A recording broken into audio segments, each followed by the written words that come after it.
What's up, and welcome back to Nowstalgia Pod, giving you another week of what's going on in pop culture. My name is Pat Sheehan, joined by my trusty press pass co-host Dave Martin Swagger up in that Boston Film Fest last night. Dave, how's it going, man?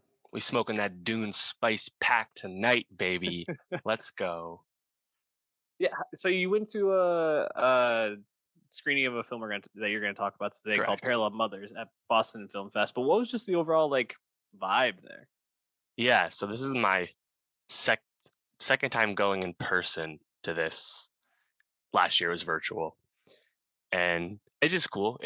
I also wasn't actually pressed. That'd be cool if it was, but it's a cool vibe for sure. Just a lot of local people. I feel like it's like students and old people. Really, it's probably the mix of people that go to things like this, and it's a great opportunity to see movies that you probably won't get to see for several more months.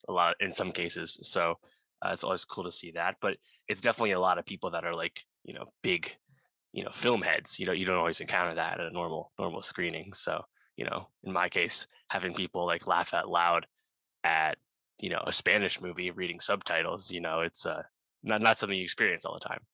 Yeah, it's funny because you also were texting me earlier in the week when you went to go see The French Dispatch, which was like a special early screening as well, right? Yeah, anyone could sign up for that though. I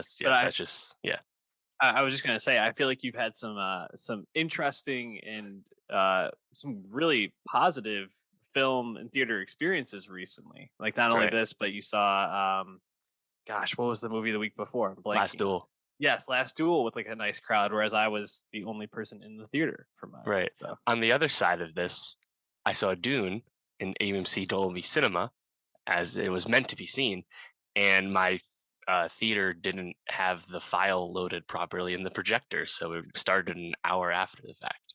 So you take the good with the bad for the theater experience.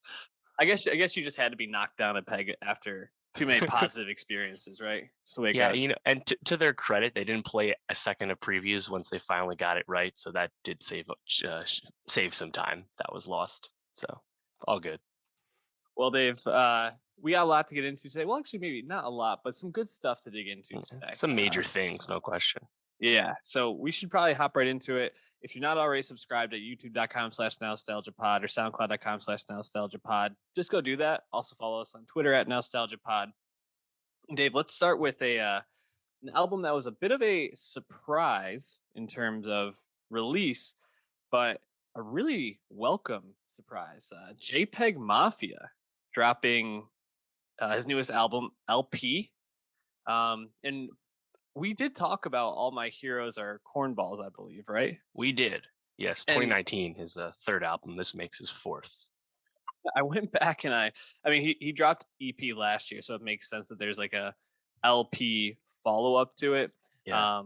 All My Heroes Are Cornballs. Going back and listening to it, JPEG is one of a kind, man. I guess that's the best way to put it. No one really makes music like him, and I really thought, or I guess in listening to LP and also going back to All My Heroes Are Cornballs, I really felt like there was a level up in this, and I found LP to be probably a record I enjoy more than All My Heroes Are Cornballs. Wow. Now, I feel like that might flip flop, but just something about I think the way the song sounded and mixed, and also I think some of his choices in terms of we'll talk about it, but mixing things in and just the overall vibe of the album just felt, I don't know, more accessible, maybe more listenable to me, re-listenable. But I really liked LP. What did you think?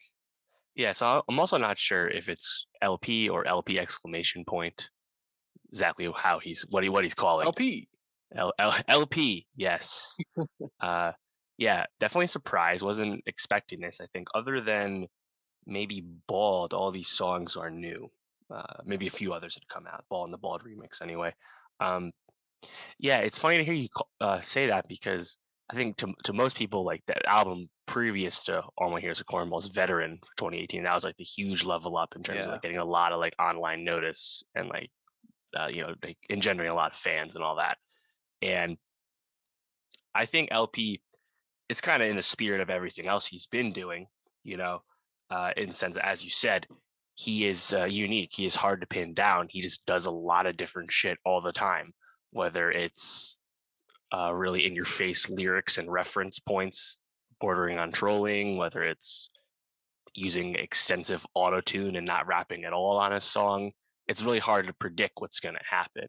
And I guess Mhm. in the sense that from a predictability standpoint, it's kind of been the same for me, you know.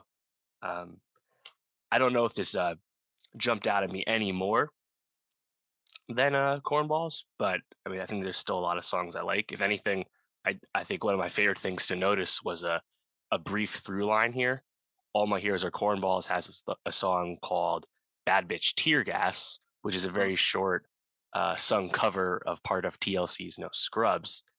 On LP, we now have a interpolation of Britney Spears' Oops, I Did It Again on the Yeah. song Thought's Prayer. So Yep. maybe Peggy is interested in 90s pop, 90s R&B. I would love to see this theme continue. Yeah, no, I thought that moment was just absolutely awesome, you know, and having that be like the chorus that runs back through just every time, like lifting me like back up into the song, just like an awesome choice, and he works it in so perfectly. Um, but yeah, you know, I think maybe I need to go back and listen to Cornballs more closely. Um, but LP just brought this like lighter energy, I feel like, Yeah. and I also felt like some of the songs like "Are You Happy" or "Dirty," they just sound a little bit more like, I don't know, maybe they're a little bit more traditional, you know, Mm, or maybe I'm just more right. used to listening to JPEG at this point, and this Yeah. just feels more normal. But it just felt like I was able to get more into it. I also just I felt like anytime the album started to lull, these songs are pretty short, and the next song came on usually grabbed me. So I just felt, I don't know, there wasn't any real dips for me. So maybe that was it, but Yeah. really liked this record. Yeah. Maybe if anything, there's like less of an edge to a lot of these songs. Hmm. Not that like lyrically he's not still, quote unquote edgy or anything like that, avant-garde. He still is, but I guess like musically, instrumentally, it's maybe Mhm. not as like lo-fi and like disruptive to your ears, you know? Yeah. And maybe as you said, that's just kind of learning to listen to abnormal, non-traditional music like this.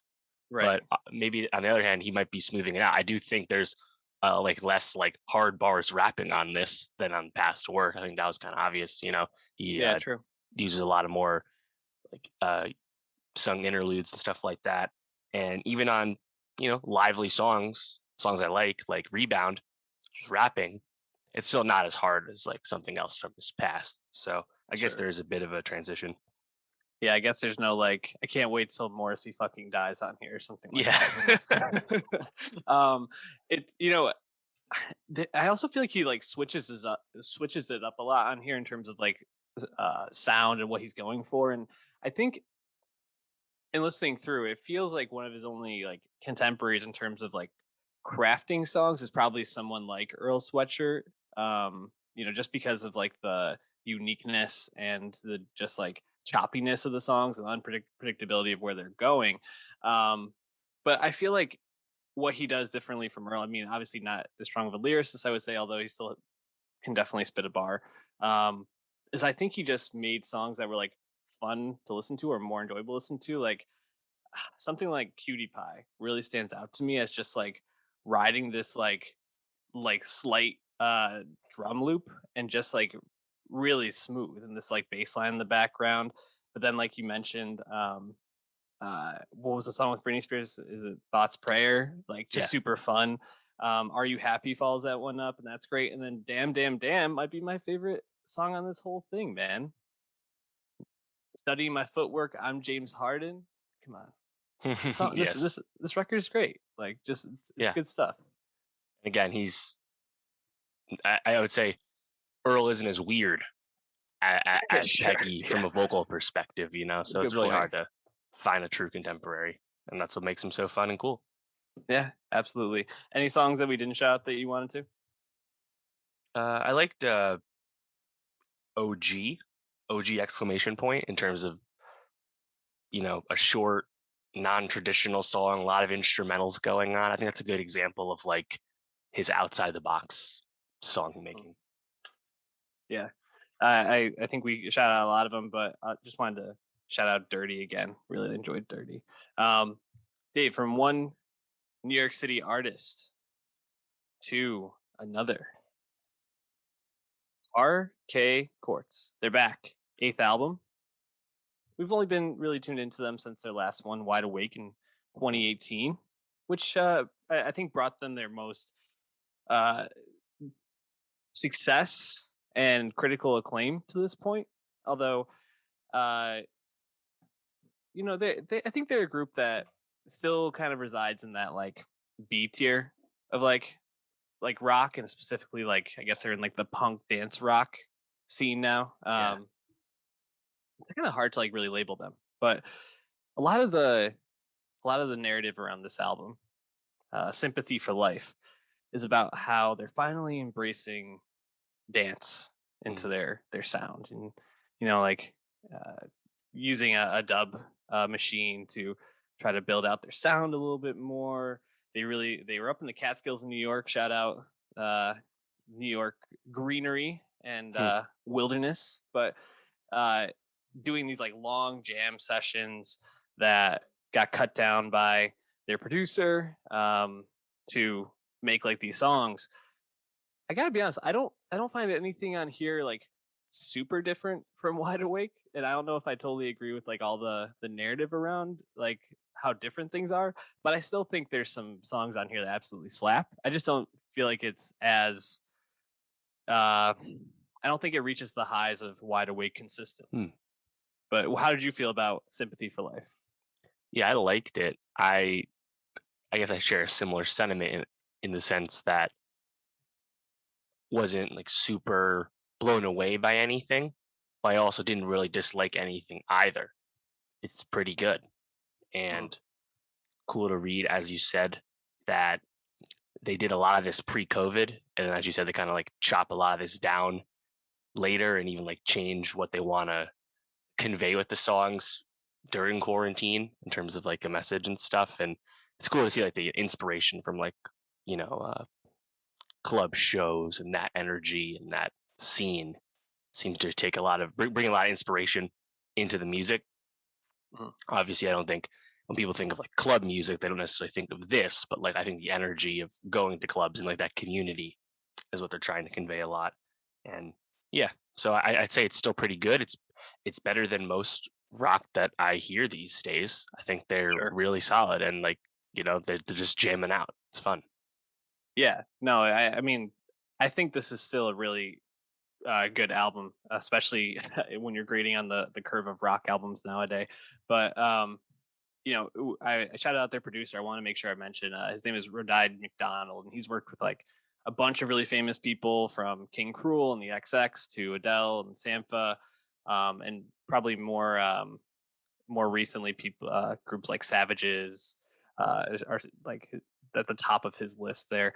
Also, John Parrish was a producer on this as well, but Rodade was really shouted out by the band as like helping to find the sound amid these long jam sessions that they were doing. Yeah, I found the first half of this album to be a little less interesting. Besides, I think the first two tracks, Walking at a Downtown Pace, which the drum in that is just like unbelievable, like really stands out. And then Black Widow Spider also brings a lot of energy. But then it's kind of I found it to be a little more like downbeat than I expected until Homo Sapien, and then I feel like it really cranks up until the final track. So it goes in like ups and downs for me on the album, and again, I think that's why Wide Awake would still be my preferred Parquet Courts album of choice if I had to make one. But what song stood out to you, or what moments did you like? Yeah, there were two moments that stood out to me. I liked Plant Life for like the layered vocals that pop up, kind of reminded me like Black Midi or even like Gorillas from time to time. That combined with like the snare sound really cool. And then also towards the end, Trulo, the instrumentation there, just really like funky percussion as well as like fun vocal loops going on. But I really liked all of it. Yeah. You mentioned Plant Life. Plant Life and Trulo are probably the two songs that sound most like an LCD sound system track to me. Like Trulo almost sounds exactly like Your City's a Sucker to me. But I think you can just hear that like that influence from bands like Air and LCD and groups like that that they're probably really listening to. Also, apparently, so the two leads in the group are Brown. I should get his full name. Austin Brown and Andrew Savage, and I can't remember which one, but one of them attributed his inspiration for this album as taking acid and going to the gym. So whatever works, right? Good for them. So we'll be adding some of their tracks to our Nowstalgia Best of 2021 playlist. So check that out on Spotify. Keeping it moving though, in music, Dave, we got a second album, which I know you were dying for, from Lana Del Rey. Second of 2021. Chemtrails Over the Country Club, dropping in March. I was gonna say February, March. Been a minute. Yeah. I guess it's been a minute, but also 2 in a year is unlike Lana. I mean, we had been waiting like 2 years, I think, before the one Norman fucking Rockwell. So year and a half. Yeah, so she's working. A bit divisive at times. Lana is certainly her own person. Loaded sentence there. We don't necessarily need to get too far into that, but I guess just like to give our basic like Chemtrails Over the Country Club review, not what we were hoping for, and a little too sleepy from Lana, I'd say, right? With her Americana take. Right. Well, especially because Norman fucking Rockwell was great. Yeah. And as a non-Lana Del Rey fan leading into Norman fucking Rockwell, it kind of changed my expectations of what I want or might enjoy from her music. Obviously very successful and popular before that, but to me represented a clear level up and made me way more interested in her. And Chemtrails, despite the presence of Jack Antonoff once again, did not manage to hit those levels, and probably is more appealing to her longtime fans because it's a little more familiar to her earlier work. And Blue Banisters doesn't have Jack Antonoff in the fold at all. Thank gosh. I guess if anything, he's probably the first of these notable pop stars to make something without him after making a lot of stuff with him, right? We haven't actually seen too many of these high-tier A-listers move on from Jack just yet. So maybe is Lana the first? I think she might be. And yeah, probably. Yeah, I think that my problem is I still can't separate it from Norman fucking Rockwell as like someone who's not a huge Lana fan. So, I guess it depends what you're looking for, And did Blue Banisters deliver what you were looking for, Dave? I think that's the question. Well, no, it didn't. What about you? Well, I was prepared to get on here and just like totally hate this album, and I don't totally hate it. Like I think there's some good stuff on here. I didn't totally hate Chemtrails either. I don't hate any of it. I just don't get up for it either. I think Chemtrails just felt unmemorable to me and just like listless. And this, at least, I can like feel Lana's like energy behind this. I think if anything, what stands out most to me about this record is it's probably her, like, she has some of her best vocal performances on here since like The Greatest on Norman fucking Rockwell, which I thought her vocal performance on The Greatest is probably the most standout from that whole album. And there are moments on here where she is just singing her ass off, dude, which I really appreciate, because Lana, she kind of comes with that like cool girl vibe where it's almost like she's not trying, it's like her weirdness and her aesthetic that kind of carries her at times. But man, when she really wants to, she can like belt it out and really hit some great, she has great range. So I found this to be, if anything, like impressive in terms of what Lana can do. I think there's still a lot of stuff on here I'm probably just not going to remember after listening to it, which is maybe not great, but there's definitely some songs that stood out. So overall better than Chemtrails, but it doesn't reach Norman fucking Rockwell, which is hard to compare to. Right. Yeah, I mean, speaking to that vocal performance, I was really impressed with Black Bathing Suit. The way she sings on some of those like pre-choruses and stuff. Like there's just a presence to her voice that when she really wants to like make that impact, she can. And, it's pretty effortless. And you kind of forget that because she's definitely someone who's more heralded first for like her songwriting than for her vocals, but they're still right there. And I think Black Bathing Suit's nice because it's also probably the most pointed example of her reckoning with her latest, public, outgoings and issues online and stuff, as we come to expect from her career. She's since left social media at the time of recording anyway. So I think that it's cool to like hear her address the things that go on apart from her music in her music, whether it's enough for the people that are really going for her neck. You'd have to ask them, I guess. I'm not one of those people. And, it's funny, like if you think about the songwriting on this, I wonder how much of it has to do with a lot of these songs are old. Like a bunch of these songs are from 2013, Ultraviolence sessions time. Thunder is from 2017 from the old sessions with Last Shadow Puppets for an album they didn't end up making. So it's funny to see something like this cobbled together that still definitely feels like the Next Line album. Like I don't listen to and think, oh, this is definitely her third album or anything like that. But yet there's actually some songs here that are from a completely different time, and she still managed to make them work. Yeah. I definitely think that probably helps a little bit. I mean, having something that kind of harkens back to when she was coming up in fame instead of maybe like where her creative eye has been recently, definitely delivers a different sound than Chemtrails for sure. Black Bathing Suit stood out to me as well. Also, I liked two songs before that, Arcadia. There's like a moment in the back half. I forgot if it's like leading into the last verse or at the end of the second to last verse, but she just like hits this really high note and then goes back down to this like really quiet sound, and just like her ability to do that is something I feel like almost gets lost in her aesthetic and everything around her. Is like she can hit those notes when she wants to. She does it again later on Living Legend as well. She's just singing her ass off, which I really appreciate. And yeah, a lot of these just are kind of like ballads too, right? They're just like her with like one or two instruments just really carrying it. Which she doesn't do it like someone like Adele. No one can really do it to that level, but like she doesn't really have those chops, but she still, I think, pulled this off for the most part. So pretty impressed.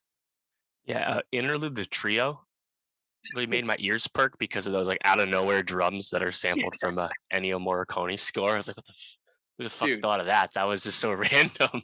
I know. I was like ready for the album to like take off in a totally different direction, and then it just went right back to the same shit. I was like, Yeah. what was this? Yeah. One last note too. The first track, Yeah. Textbook, the early beginning of that chorus, the first half of that chorus is the same rhythm as Lord's Team. Like that, the vibe is like the same vibe too. And it's Yeah. really funny to notice that because Lana's team was going after Lord recently due to similarities between Stone of the Nail Salon from Lord and Lana Del Rey's Wild at Heart on Chemtrails. Okay. And there's all this stuff going on right now with songwriting and music publishing going out. Taylor Swift really came at Olivia Rodrigo hard for stuff like this recently. It's kind of everyone's kind of running scared in terms of not trying not to get sued post the Blurred Lines verdict. So I wonder if Lord will soon also get a piece of that song the way Lana got a piece of some of the Lord songs recently. It's always funny to see this stuff pop up. But that was when I actually like truly noticed. It's like first time I heard it, I was like, oh wait, no, I know what this song sounds like to me. It's not like I had to like dig and try and like cut a corner, to Yeah. or anything like sometimes. But yeah, The something I drama, noticed. man. The infighting continues. Let us know what you think about this Lana Del Rey album, because I'm interested to see. I obviously she's got her stands, but if those like more middle of the road fans are really like enjoying this, or if they're like, what direction is she going in at this point? I mean, it's her eighth album, so you have to have favorites and not favorites if you are a fan of hers. Absolutely. Moving on to TV, Dave. Insecure is back. Actually, HBO just like fully back from COVID at this point. We have Succession, we have Insecure, we have Curb Your Enthusiasm. I watched the Curb Your Enthusiasm premiere. Just want to say real quick, Larry David, Still hilarious, still ridiculous. The show is always great. So if you enjoy that stuff, watch it. Another show that's always great though is Insecure. Issa Rae, entering its final season, fifth and final. Um, Left off at the end of last season with Issa and Molly not in a good place. Issa and Lawrence in a unsure place when Lawrence finds out that his ex-girlfriend is pregnant with his child. Condolavirus. It's gonna get you. So just I guess before we hop into the premiere episode, where were you at with Insecure, knowing that this was the last season, and just overall we're gonna get one more season and that's it? Yeah, I guess for me, probably 2 seasons ago, my expectations for the show changed. So now I just happy to be with these characters I've been with a long time. The ensemble has great chemistry. These actors know their roles well at this point. Yeah. And you have dedicated writing team, a lot of veterans behind the camera. Melina Matsoukas, who did the pilot of the show, came back. Who's come back many times. She came back again, directed this first episode of season 5. There's a lot of care put into Insecure. So I'm just happy to, see this show about Black women, about LA. It does all these things well, like it's been doing for a while. In terms of like creatively, like once we realized that Jay Ellis's Lawrence was going to be a fixture on the show for the remainder of the show, I feel like narratively, I was like not as invested in where it was going because it just feels like there's such a pull with Issa that I just wish wasn't happening creatively. But yeah, I just want to see what happens with Molly and Issa. I hope it's a nice end note here. I hope it's a secure ending. Yeah, and I think that that's probably the thing that stood out most to me about the show, and not like this is like a novel observation, but just how the show in the early seasons I think felt a lot like um, centered around friendship, centered around exploring Black experience, Black female experience specifically, but also venturing into Black male experience at times as well. But really, the show has more and more become about the relationship between Issa and Molly, rather than like their external relationships, which I feel was more of a fixture in the early seasons. And I appreciate that, because I think one of the things that is not portrayed on television nearly enough is just Black friendships, and that's what makes this show great, is exploring the Black experience. And that continues, I think, in season 5, at least in the premiere, what we see. And obviously, like I said, Issa and Molly not in a good place at the beginning. They're brought back together, of course, with a 10-year reunion for their college, which is all too real because I believe mine is 2 years away, which is really weird to say. But this episode, what stood out to me most, I think, was how much like Atlanta it felt at times. Specifically the stuff with their friend who robs yeah, them, and right. like her whole vibe, and also like the whole robbing scene when he's like he's like, well, you said she was just gonna do whatever, Chai. Like, you gotta shut up, Chai. And they're like, Chai, like, her. And then the way that she responded, like, anyone can get it. Like, that was very like an episode of Atlanta to me. But yeah, I really like this premiere. I thought it balanced some like fun moments, like the stuff with Kelly. I thought was really really funny, but also some sweet moments and also some really sad moments. It just kind of shows like how high this show is operating at, just how excellent it is at this point. So was really impressed. What did you think of the premiere? Yeah, I liked it. I think the robbing scene kind of came as a surprise to me as well, Yeah. and felt like a organic and still unexpected way to begin to mend the bridge between Molly and Issa. I Yeah. like that. Interested to see what happens with Kelly. Tasha Rothwell wasn't really in much of season 4. Obviously, she's a significant creative force behind the scenes for the show now. But interested to see where they take her, where they take everyone else besides Issa and Molly, who have now been on the show a long time and have been built up to a certain extent as well. So that'll be cool. For what I understand, there is a 1-year time jump starting in episode 2. Hmm. That's definitely new for the show to really advance everyone and then pick it back up. Also, we know that Kiki Palmer will be joining the show as Lawrence's sister. It seems like a lot of the Lawrence stuff will be happening again, independent of everyone, as he's having this kid with Condola. So, um, interested to see where it goes. It's not like I'm trying to predict anything. Just looking forward to seeing what happens, being on the ride.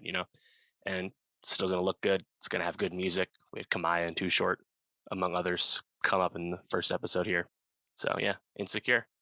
It's ending, but it's also part of a banner Sunday night for a while now through the end of the year with Succession.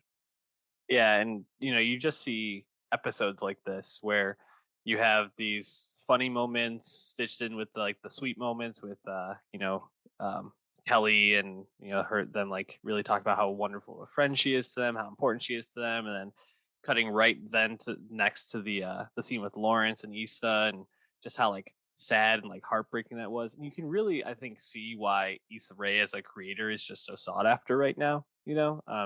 She really is just able to tell stories on so many different levels and intertwine all these moments so seamlessly. It's just really impressive. And like you said, she curates everything, from the music to what the story and to what they're wearing. It's She's just really a, a high level creator at this point. So really good stuff. Any last thoughts before we move on to the movies of this week, Dave? Insecure is good, but it's probably a nice place to end too. 5 seasons. That's a great run for a show these days. For sure. Dave, we're gonna switch up now and talk about Parallel Mothers. So I'm gonna let you vamp here because you saw it, I did not. Yeah, so Parallel Mothers is the movie I just saw at the Independent Film Festival of Boston. This is a Spanish film from Pedro Almodóvar. Most recently spoke about Almodóvar's last feature film, uh, Pain and Glory, starring Antonio Banderas back in 2019. Of course, that movie went on to be nominated for Best International Feature Film. Banderas got a Best Actor nomination. Almodóvar, titan of international cinema, icon of Spain arts, as people know. And this new movie, Parallel Mothers, she shot in Madrid this year, premiered at Venice. Penelope Cruz won the Best Actress award at Venice. There's a lot of hype going into this movie. It actually has 100% Rotten Tomatoes right now on 37 reviews. It actually will not be coming out in the US until Christmas Eve. It's also a Sony Pictures Classics release, so you know that it's going to take a long time for this to be released. So I don't think a lot of people are going to get a chance to see this until 2022. It has been released in Spain already. So not going to do any spoilers because of that. But, it's a movie I liked. I didn't love it. I probably liked Pain and Glory a little bit more. And I'm not super well versed in all of Almodóvar's other films, so I'm still kind of new to like his flourishes and his style. But I think it's really interesting because it has a really simple log line, really simple pitch that everyone's reiterating. There's these two single mothers played by Penelope Cruz and a much younger actress, Milena Smith, and they meet at a hospital. They're both having unexpected babies as single moms, and they just kind of strike up a kindred spirit over their experiences with motherhood and how they feel about it and how their feelings differ and all that. And there's some twists and turns that pop up with that. But it's really interesting because this movie also is being used as a way for Almodovar to really like speak about some personal politics that are important to him going on in Spain. Because Penelope Cruz's character, Janice, is very invested in the exhumation of mass graves in Spain from the Civil War in the 70s from the dictator Franco and everything that happened with that. And Almodóvar decided to be really forthright with how he approached this topic, which apparently was very controversial and polarizing in Spain. After that Civil War, Spain did not really want to discuss what happened. They also wanted to move forward together, unified, form a democracy, right? And now it's a really big political issue between left and right, as you can imagine, in terms of people trying to truly end the war and take things back by finding their lost loved ones. On the other side, you have people accusing them of trying to, uh, dig up old wounds. And those two Mhm. sides are kind of presented in the film. So it's really interesting to see how this movie is a movie about motherhood, very much about that, but also has these like kind of rich political themes, cultural themes, especially to Spanish people, present in the movie. And it's not just kind of like a hacky thing to get the characters to interact. It actually is a through line throughout the whole film. So I guess the question probably is which of those things you connect with more, the political side or the personal individual stories about these new mothers.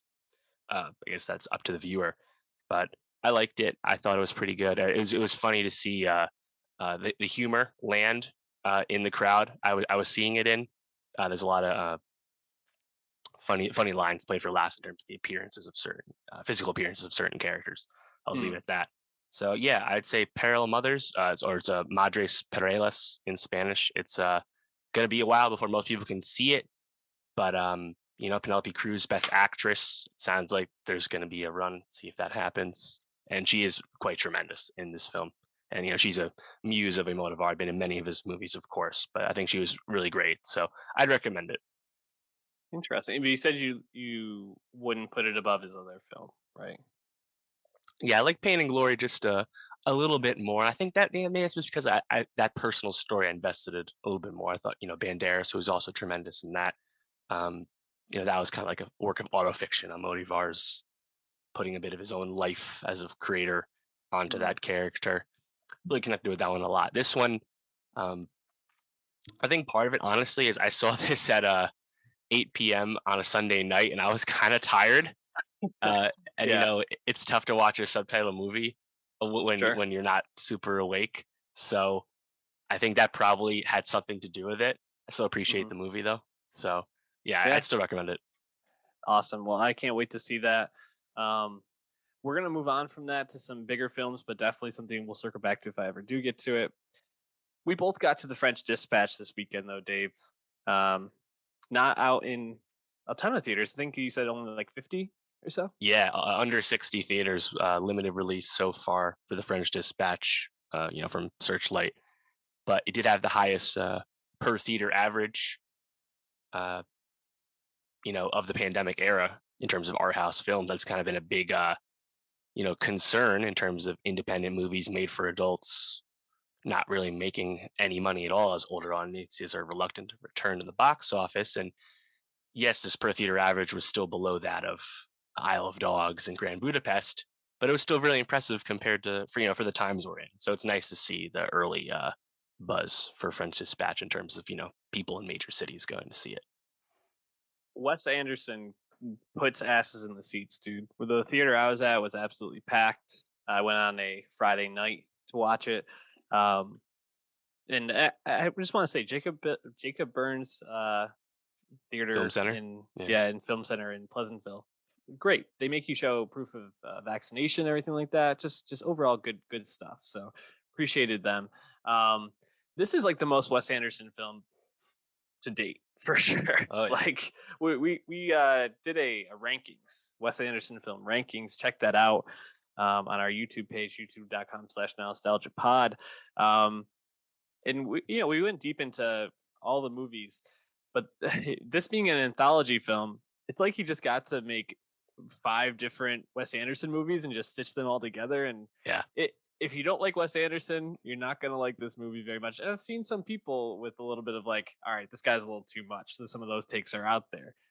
But I thought overall this was a really enjoyable thing, or a really enjoyable film. And I think what I really liked about it was the fact that we got 3 different stories that all engaged me in different ways, and then some short snippets around it. Also, just like it's insane how many people want to work with him. Like Elizabeth Moss is in this and just like has like 3 lines and Yeah. that's killed the rest of the movie. It's crazy. Saoirse Ronan, uh, who had worked with him before, is barely in this movie. A Yeah, total bit part. Yeah, I mean, he insane. has an amazing relationship with talent in terms of getting people to work with him, and that's kind of been the case really since like Rushmore and Tenenbaums. Like he's had this Yeah. reputation. he works with the same people all the time, but he keeps adding to that acting ensemble, you know. Yep. And we know he has the movie he is about to finish filming, Asteroid City, coming up next. And that's another one where you look who's in that cast. And it's like, oh, those people that he only just worked with for the first time recently. They're already coming back. Like he just has his regulars, and now he's making new ones too. So Nuts. Wes Anderson, I believe this is what is 1, 2, 3, 4, 5, 6, 7, 8, 9, 10, 10th film. So yeah, this is the 10th Wes Anderson film, and it's still very Wes Anderson. If you don't like Wes Anderson, it's reasonable to expect that would not change with this, because this is him doing all the things he normally does. So, and that's why would you want anything else at this point? You know, he's one of the few people that actually has the rope still to do something like this. So he's got to be happy it's still being made. Yeah, and when we talk about like this being uber Wes Anderson, like a tour to this point, I mean, you get the dollhouse stylings, you get the like diorama, you get the animated parts. Like there's a little bit of everything sewn into this, but I think it all really works and adds to the stories. The one thing I will say, uh, his his storytelling is so fast paced at times, and like Yeah. some of the stories are such like told in such a way where it's like a Russian nesting doll, where it's like a story within a story within a story, that like it can be hard to follow at times. I think, especially something like the prison one, Right. private dining room of the police commissioner, can feel a little bit confusing at times Yeah. because There's you like have three. There's like three levels to that, right? Jeffrey yeah. Wright's talking to Liev Schreiber on like a talk show Mhm. about the story that he will then be giving to uh, Bill Murray to put in the magazine on top of all Right. that. So there's a few levels to that one, no question. Yeah. But I think that's just like a small critique. Otherwise, I thought most of the stuff really worked. Did you enjoy the film as a whole? I did, yeah, and I think to what you're saying though is kind of a key question is because it's an anthology setting, it's all tied, you know, into this greater story. To some people, it might be more up and down. I like that Mhm. story. I don't like that one quite as much. And maybe if one of these stories was blown out to be a full length feature, perhaps that in some world is actually a better film. We don't know how that would be. And because it's Wes and like because everything's so finely colored in terms of character development and everything, you'd have to believe that, yeah, maybe he could have done even more. So on the other hand, though, his 10th film is almost like four mini films all together somehow. So I guess I still kind of liked what we got.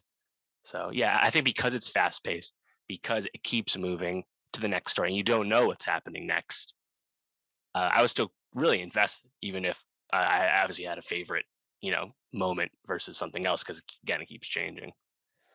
Yeah. I do think it was probably more up and down than some of the films, but I actually didn't mind it so much. I actually think it worked in some sense. And, you know, so this has been put on hold for a while. I think it was supposed to come out sometime last summer, right? Yeah, last year, COVID Yeah, delays. might Yep. have even been May, and COVID delays for sure.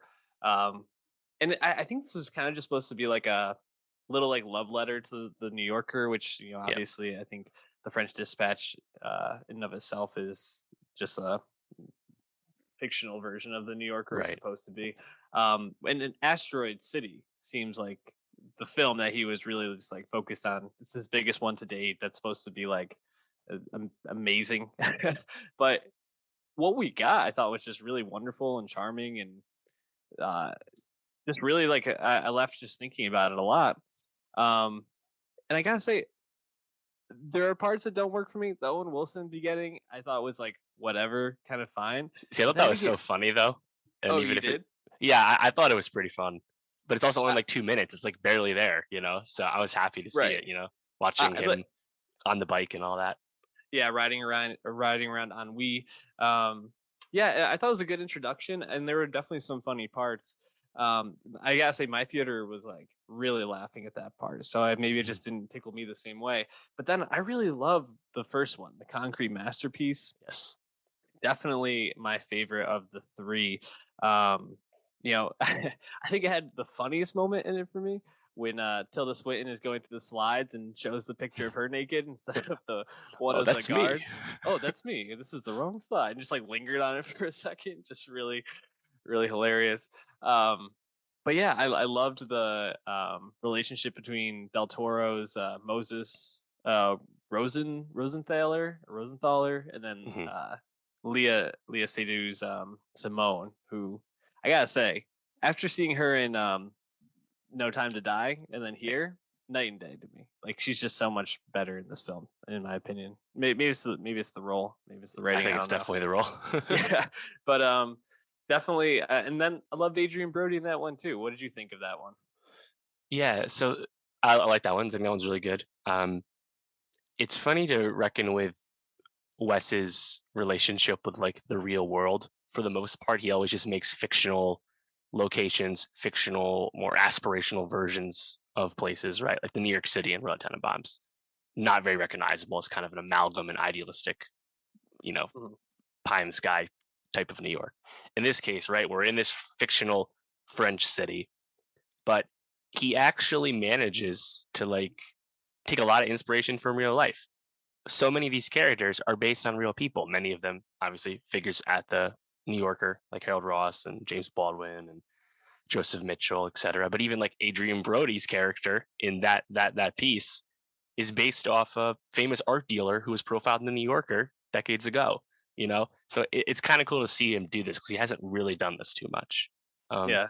I like that one a lot. I thought Brody was great as like the slimeball character, and I mean the visuals were really, really tremendous as you expect in the prison though. But I loved everything about the art in terms of like building up this artist and the completely phony fashion. I thought that was great. Then he also had like the love story and the everything with Del Toro's ability to create and all that. I thought was really good. But then I think Brody has like the best line too. It's like artists are meant to sell their work, or however he puts it, which I think is a nice nod from Wes. So yeah, I think that was really cool.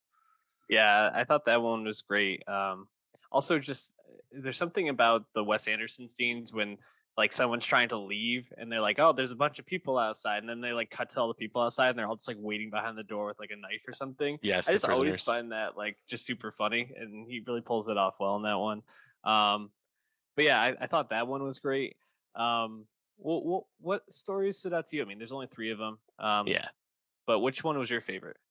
So I actually liked the Chalamet student revolutionaries one the most. I feel like the most popular one seems to be the final one with Jeffrey Wright, but I really like the one with students. Again, kind of inspired by real life events in terms of the student Paris protests in the '60s, and I thought Chalamet as Zeffirelli was really funny. I loved his counterpart figure, the his fellow woman at the school, and how like they butt heads because they don't quite align in terms of their ability to take down society and all that.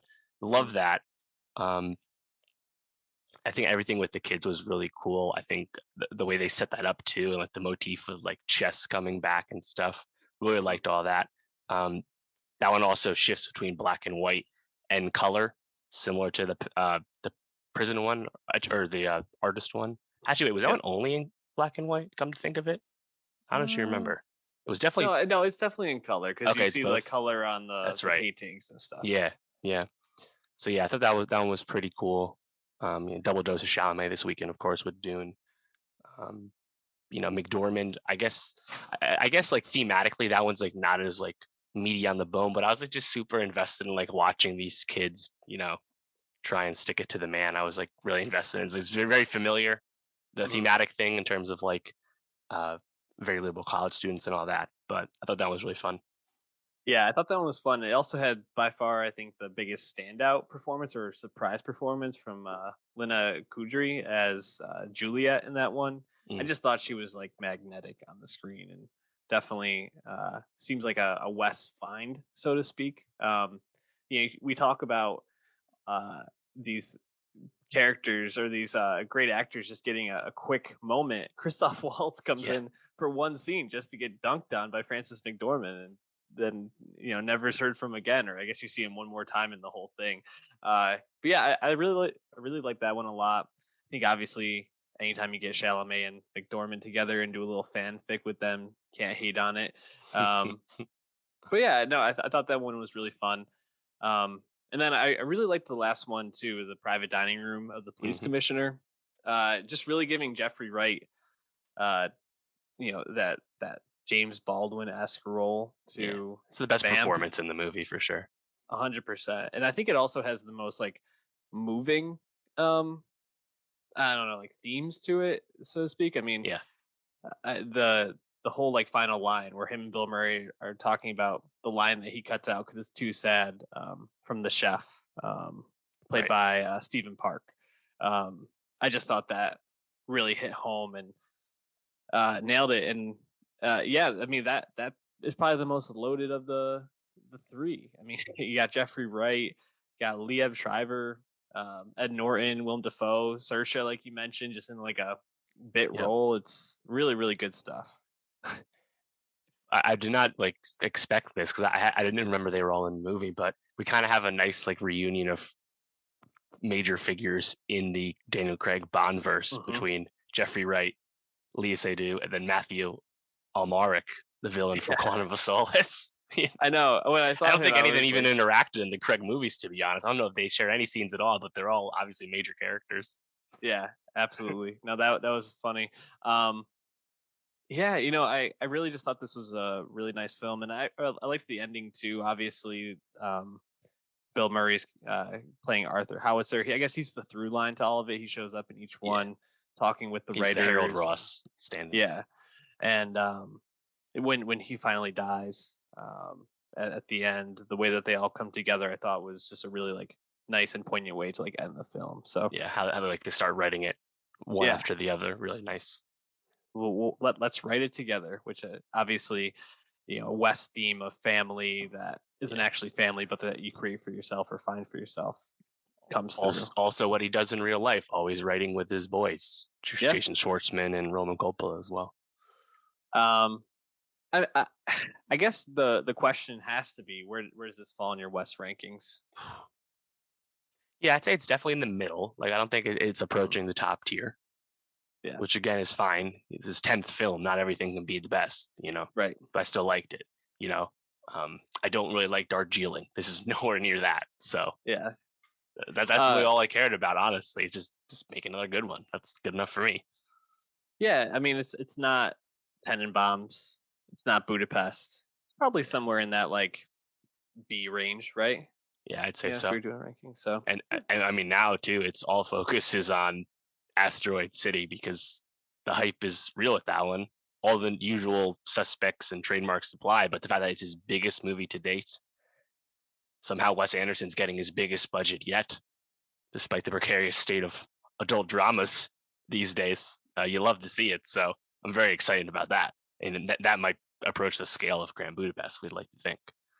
I do just want to say, just looking at the cast here for this Asteroid City, two notable, I guess, yeah, two notable additions: Tom Hanks and Margot Robbie. So, Oh yeah, hell yeah, can't wait Scarlett's to. in it too, right?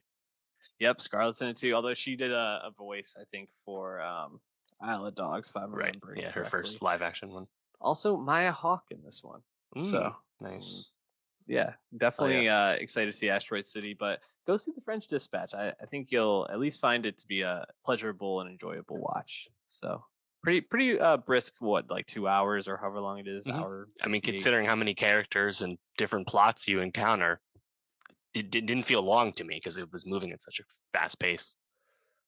Well, Dave, we're moving from the French Dispatch, which tells these small stories, to maybe the biggest story ever tried to be told on screen, or at least one that's been difficult to tell. Dune. Denis Villeneuve, getting his shot to helm the most popular sci-fi book of all time. Is that right? Most best-selling, at least. Yeah, definitely sci-fi. Separate Lord of the Rings and stuff that's fantasy. Yeah, I think it's definitely the most Yeah, popular sci-fi book. Yeah, from 1965. It's quite the mythology for Dune now. This is adapting part of the first book, which, as you said, has been done in rather poor fashion in the past, and other times didn't even get off the ground. So it's been a monumental task. And we should say, well, at least I have not seen the David Lynch one. Everything I hear about it is Yeah. that the actual, like, the theater cut or original cut was a mess. But that, if you watch the director's cut, a lot of cinephiles really like that. Um, have you seen the original? Have you seen the David Lynch one? Have not, no, but as you say, it does have a cult following. Yeah. There's also the 3-part sci-fi channel miniseries from 2000. Lynch movie was in 1984, and there's also the Jodorowsky Dune, Alejandro Jodorowsky's Dune that he never actually finished. Now there's a documentary about where all that went wrong. So there's some Dune stuff out there that you can experience. Of course, myriad books as well. So we finally got it, Dave. You went to the theater. I did not. My one theater viewing was used on the French Dispatch. I watched this at home. I feel like I still got pretty good experience from it. I mean, just tell me about your theater experience. I mean, this feels like a movie that's meant to be seen like IMAX, right? Hell yeah. I mean, it was awesome. I think Yeah. the movie's completely epic. It's gorgeous, looks great, sounds great, and to see that on the biggest screen possible, it's fucking rules, man. Yeah. Yeah. So as you said, you can see it on HBO Max, like all Warner Brothers movies this year. Denny was not too pleased about that development. He was one of the more vocal filmmakers about that displeasure. At the end of the day, he still got the check from WB and moved on like the rest of us. So yeah, obviously I would advise people to see it. It's had a okay box office to this point, which Made money. yeah, and I mean it's not going to make its money back. It probably never was going to make its money back because it's hard sci-fi, and hard sci-fi does not have a track record at the box office. People don't go to see stuff like that, and Dune is not exactly a like active IP for younger audiences. So it is what it is, you know. And you'd have to imagine Warner Brothers knew that going in, and we hope we get the sequel. But yeah, definitely worth seeing on the big screen. That's obvious. Yeah, 100%. Just to, at least that the reports I'm seeing is that it's grossed 223.2 million. Mhm. Production budget was only 165 mil, which that cannot be right because it's like incredibly Right, pre-marketing that number, and yeah, it's been out internationally for a month plus at this point. So right. yeah, it'll probably make like maybe 400 million total, 350, 400, which is not enough to get the money back as from the business side of things. But maybe you can write it off. Oh, COVID got us. We would have made more money. So full steam ahead. One can hope. And I think it's also important that we kind of just state that this is Dune Part 1. We do not know how many parts are coming. We assume there's probably 2. Yeah. I think there's got to be 2. Maybe there's 3. Well, and that's a great question because, as Denny said from the jump, he was adapting roughly half of the first Dune novel. Frank Herbert wrote 6 Dune novels. Then he passed. His son picked it up. A lot of prequels later. There's quite the mythology with Dune these days. But I wonder if in some fantasy land where this was like a major franchise, would they actually want to try and make all 6 of those Dune novels or some of them? Like what would be that end game? Because this is very much half of one story, which technically is 1/6 of the entire story. So Right. I guess the real Dune heads, the real book heads would probably have a better opinion on that than me.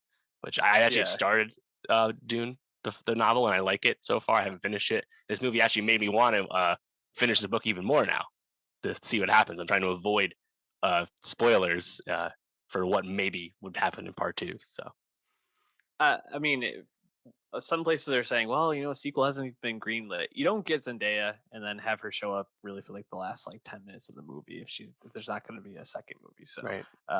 The second movie is coming, and I have to almost guarantee it will probably be from Denis, and rightfully so, because this first one I thought ruled. I think you can see why this has been such a difficult text to adapt, and to get people to buy into. There's a lot of like political stuff. There's a lot of like downloading of world and processes and just kind of stuff that's going on. And I gotta say, like, it almost feels like in at times like you're taking like the Phantom Menace and the stuff that happens in that, like the political stuff, and being like, yes, enjoy Star Wars. If that was the first Star Wars, I feel like a lot of people would have been like, this is some really heady shit. Um, and that's why, like, I think when you look at like the sci-fi things that really work, like the original Star Wars trilogy, it really is just like there's good guys and bad guys, and the good guys have to beat the bad guys. It's really simply like a really Yeah. simple premise. Dune is pulling in a lot of different aspects that make it just a really complex story to tell. So it's just not as straightforward, and I can understand that being a barrier to access for some people. Still, if you just want to like turn your brain off and just be like, wow, this is a really beautiful and overwhelming and simply just like jaw-dropping visual experience, you can just go and enjoy it for that. Yeah. Like, it's really that good. Yeah, and I was impressed with how coherent I think the storytelling really is, given the Yeah. reputation that everyone's knows. Um, at the end of the day, it's this Dune Part One is not really hard sci-fi all that much. Right. It's a pretty familiar type of narrative, and once the Harkonnen attack happens, it is an incredibly propulsive, thrilling Hmm. chase movie. And I feel Yeah. like that's really easy to grasp all that stuff, and I give the screenwriters and Denny a lot of credit because I think the world building is really smart, really tactful. They do exposition, I think, in a really nice way. The parts of Dune I have read, it was interesting to see what scenes they kept, what scenes they changed. I think the scenes they changed were done to better serve exposition from a filmmaking perspective. I really liked how the movie sets up. Now, I did have a bit of a knowledge going in of the Harkonnens and Hmm. House Atreides and all that, so I kind of had a little bit of the politics already down. But either way, I think it's quite coherent, and for all the talk of how Dune becomes this really big trip, I think they handle it really well in terms of how Paul starts having visions and he's like high off the spice and all that. And I thought it really all made sense. And uh, at the end of the day, if you're not super invested in all that, it's still really thrilling and really epic. So Hmm. I think there's so much to like. Yeah. I agree. I really enjoyed it. There were multiple points where I found myself like literally saying out loud, like, holy shit, or like, wow, just because it's really visually stunning. But I agree. Like, once the Harkin attack, invasion, whatever you want to call it, happens, I really feel like the movie just is like running at 100 miles per hour up until the end, basically. I do think some of the stuff before that is a little bit slow at points. A lot of Paul just kind of like in his room learning about things, which I think is like important to kind of like lay that base for why he like knows so much and understands how things work. And I Yeah, think also to kind of like set that like stage of like an isolated, figure who once he gets this chance to come out into the world has all these things but doesn't really right. get a chance to prove himself Competent still. beforehand. Yeah. I think that really still works, and I think you can sit with it and enjoy it. But man, that invasion, the whole like double crossing Yeah, of right. Oscar Isaac's Duke Yeah. Leto was just like really, really impressive. And man, there's just so much to like dig into. I don't even know exactly where to Yeah. start.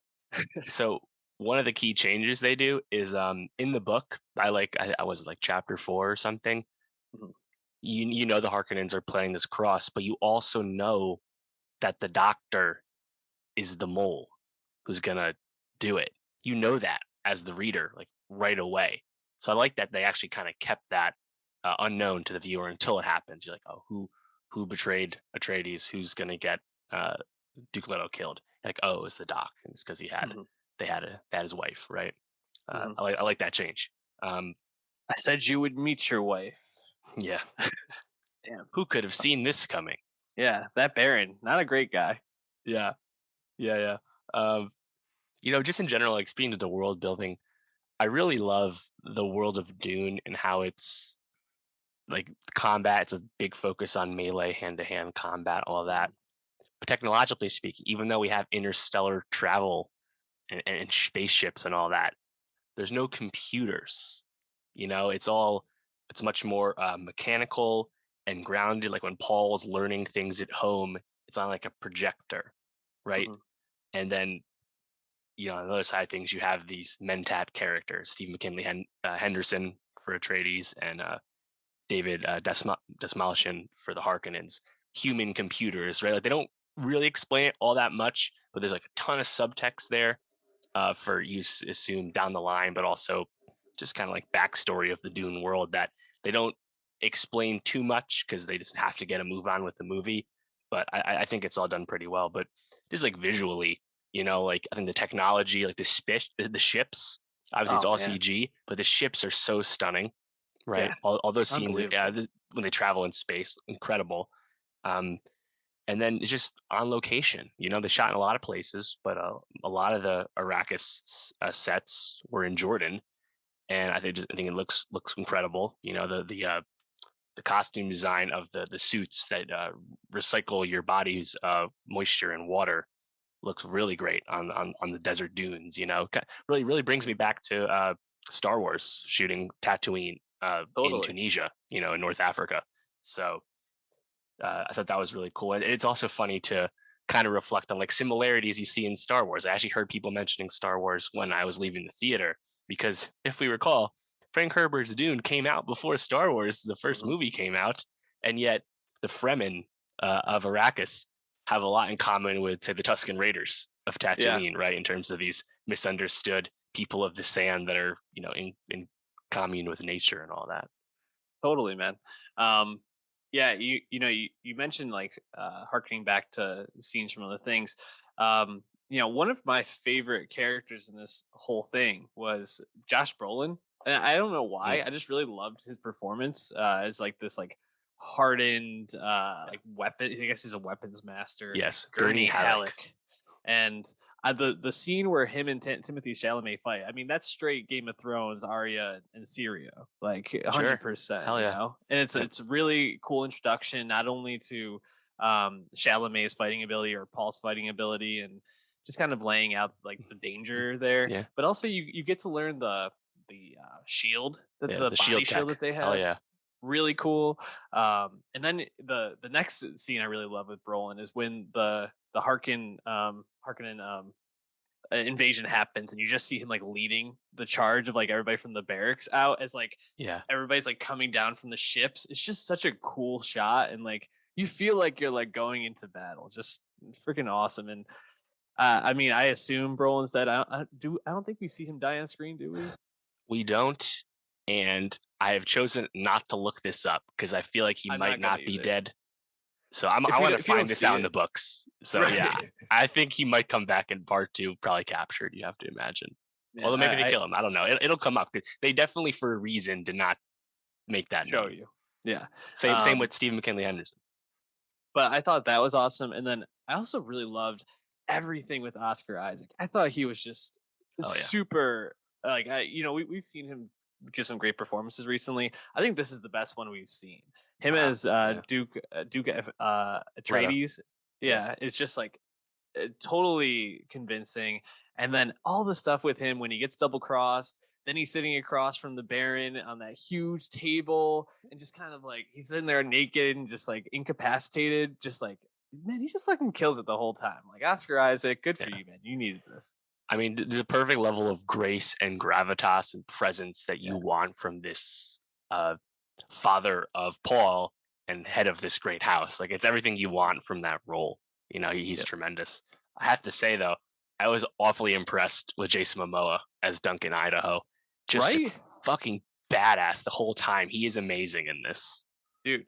He's so convincing, and like I just really like I was expecting him to kind of give the Momoa like, here's my like snarky line, like da, da, da. He Right. never really goes there, and like every scene with him, he kills it. Like Yeah. that my favorite scene, obviously, I think, is the one where he goes, locks the door, and is Right. fighting off the people coming to get Chalamet near the end.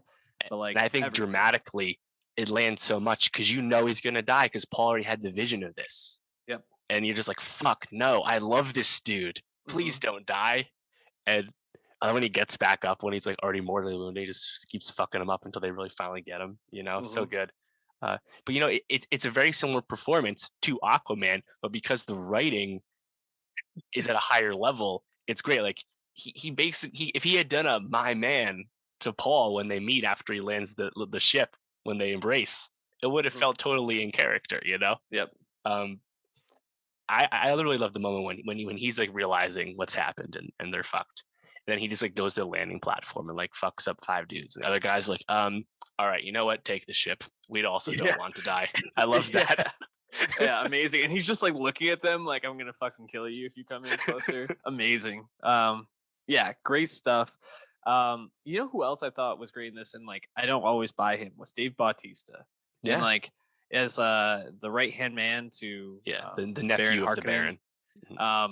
I a lot of times Bautista, especially when he's playing those alien roles, can be hit or miss for me. I like him in the Marvel universe, but sometimes I just am like, okay, you're just kind of like a doofus there for comedic effect. He's great in this, I thought. Credit to Denny, because one of the best Batista roles to this point is his small role in the beginning of Blade Runner 2049, of course, a Denny film. I thought he was really really effective, and if we get Dune Part 2, watching Paul or whoever, maybe Gurney's still alive and he does it. Watching someone get the kill, that character was going to be great. Yeah, absolutely. And Skarsgård, man, how just fucking despicable he can be and gross as the Baron. He still got it. He's still got it. He's still throwing 100. It's great. Yeah, the scene with the poison too. Yeah, like I feel like we all knew it wasn't going to work, but just like you're like, come on, Oscar Isaac, please land this plane. Almost. Yeah. What other moments or things stood out to you? I liked the fight scene near the end between Chalamet and who was it? One of the Fremen. I don't know if we know his name. The one who challenges them because Rebecca Ferguson's character like catches Javier Bardem off guard, and like he makes like a challenge per their culture. I don't know if we know the name. I don't know either, but I thought that whole fight scene was great. And it obviously really sets you up with Chalamet and Zendaya, but just also like it shows his competence as a fighter and as someone that could be the leader of whatever the next step is for him. I'm so interested in the story now, and I think, and like you, I really want to get the book just to kind of read it and know everything that's going to happen. Here's my copy of the book. I have it from a used bookstore. Nice. It's fucking hella old and fucked up, but I love having old fucked up books. So yeah, that's my Dune. I've read like a fifth of it, so I got a ways to go. Speaking to that scene with the Fremen though, I love when Chalamet, when Paul, when he, like before they fight, he, like holds the knife like over his head. Chalamet really, I think, did a good job with the action chops, the fighting chops. He had not seen him do this before, and I was kind of thinking, obviously he's an actor we and many others have long since celebrated. He's the new Leonardo DiCaprio, but did Leonardo DiCaprio ever do a movie quite like this in his young career? I don't think he did. Even separate the IP of this, like the action chops and the genre chops that accompany Dune, I think is something a little unique. Chalamet, I'm so happy he was picked for this. And yeah. I loved the line from Jason Momoa being his like best friend and saying, I see you got some more muscles there. He's like, really? He's like, no. I just thought that's a really funny line. Seeing them next to each other is just stark contrast. Wondering about Chalamet, we saw him in a Wes Anderson film and a Denny film. Two very different types of movies. Obviously, if you're listening to the pod all the way through, you're gonna know that. Where does he like rank for you, just in terms of like actors who can open a movie at this point? Like, is he up there? Like, who's above him? Well, put actors who can open a movie in quotes. No one really can do that anymore. But I think Leo can. You sure? Yeah, and Tom Cruise. But even then, it's like, is it Tom Cruise or is it just Mission Impossible that's doing that? It's tough to really say sometimes. I mean, he's definitely up there in terms of investment from young performers. He has such an impressive CV so far. Like we all like Zendaya a lot. She's very good. But apart from Euphoria and I guess Malcolm and Marie, it's a bit of a thin resume thus far. She just hasn't done a lot yet. But like you look at what Timmy's done so far, obviously 2 big roles with Gerwig, and he has the Willy Wonka thing coming up though, which is kind of annoying because it's like that's just a waste of his time. Like aren't you rich enough by now? Can we move on past this? Because I want to see that Bob Dylan movie, man. You're supposed to be young Bob Dylan. If you can pull that off, that'd be sick. Yeah, I mean, if he can sing like convincingly, I mean, Bob Dylan is his own voice, it's very weird, but yeah, I mean, that'd be really impressive. I'm just thinking, I mean, it's Leo. I'm trying to think who else I might put ahead of him. I don't really know. Like, I would like to say someone like, someone like Daniel Kaluuya, but obviously not. Like No. I think Kaluuya is on the same level of like actor chops, but not in terms of stardom. I mean, we talked about this in our breakout about the Chris Wars, the Hollywood Chris's, and apart from their franchise work, it's not like Chris Pratt and Chris Hemsworth have exactly opened too many films. Like it's truly a difficult thing to do. And I wouldn't even say Timmy's necessarily opening up this movie either, because it's such a stacked cast after all. True. But I really did like him in the movie. And even like before the Harkonnens invade, I thought the whole scene with him and actually like a lot of the characters when they go survey the spice collector, the big machine, right? And then you see the sandworm attack. I thought that was really thrilling too. I think all the sandworm stuff is just great, and it just adds like tension and drama. It's really cool, and the CGI of it is unbelievable, dude. Just all the CGI in this is incredible, and like just the scale of it all is just really unbelievable, really cool. And like I said about the mechanical nature of so much technology, I love that the way they divert the worms is with this little probe they stick in the ground that just makes it pop on itself. It's like a little tiny thing, So smart though, Yeah, makes a lot of sense. Bardem in a bit of a thankless role, but really just always like seeing him show up. Hoping we get some more of him in the next one. I don't know what else. What else stood out to you? What else? So I guess something that I know is slightly different from the beginning of the book is everything you learn about Jessica's order. This female. I forget what they're called. The female order. Do you mean the Bene Gesserit or whatever? Yes. I said that wrong for sure. Gesserit, however you say it, which is this female order, and like that's a huge thing with like the mythological thematic stuff that's to come in terms of Paul's like status. He's obviously very much a messianic character as a trope, but also like literally in the story, he's already being treated as that by so many of the Fremen, right? And the scene you have with Charlotte Rampling's Reverend Mother, where like he puts his hand in the box, that's a really great chapter in the book, obviously, because we're in Paul's head as he's experiencing all this pain. I guess it's tough to really do it any better than they did in the film, but they do kind of take it a little further quickly because we see the Reverend Mother meet with the Harkonnens before the invasion, and you kind of like we're kind of learning the politics very quickly. So where Lady Jessica fits in with that to come, obviously I'm intrigued about that. I wonder how effective that side of things is to everybody who's seen this movie. But I also love Rebecca Ferguson. She has action chops, as we've seen from Mission Impossible 5. So I thought it was still really great. I think one thing we just have to like reiterate, Hans Zimmer absolutely snapped in this movie. Just like his score is so overwhelming and I think fits the movie so perfectly. I was trying to think when's the last time he did a score that I really was like blown away by, because he does a lot of them. Right. But I guess probably Blade Runner 2049 or Dunkirk stand out as like that's a couple years back. Yeah, he did a lot of the DC scores of late. I don't know if any of them like were amazing. The Wonder Woman one is memorable because it's so different. True. Some of the stuff with Nolan obviously always stands out. That's what I was gonna say. Yeah. Interstellar had a really good one. And Inception is unbelievable. So yeah, he's great. He's probably one of three that are just like unbelievable score talents at this point. So Warner Brothers feels like they have him on retainer at this point. It's like, hey, we got a big movie coming out, Hans. You want to do this one? And he's like, okay, yeah, sure. why not?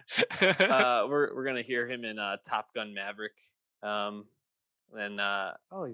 the Survivor, Barry Levinson movie.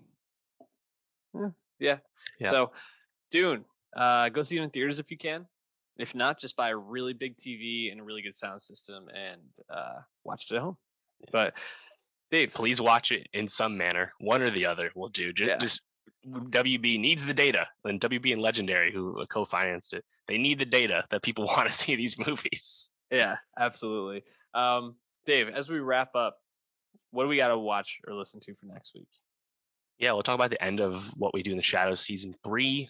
Edgar Wright's long-awaited Last Night in Soho, another film delayed many times due to COVID, finally here. New album from Ed Sheeran. We'll see about that. New album from The War on Drugs. Yeah.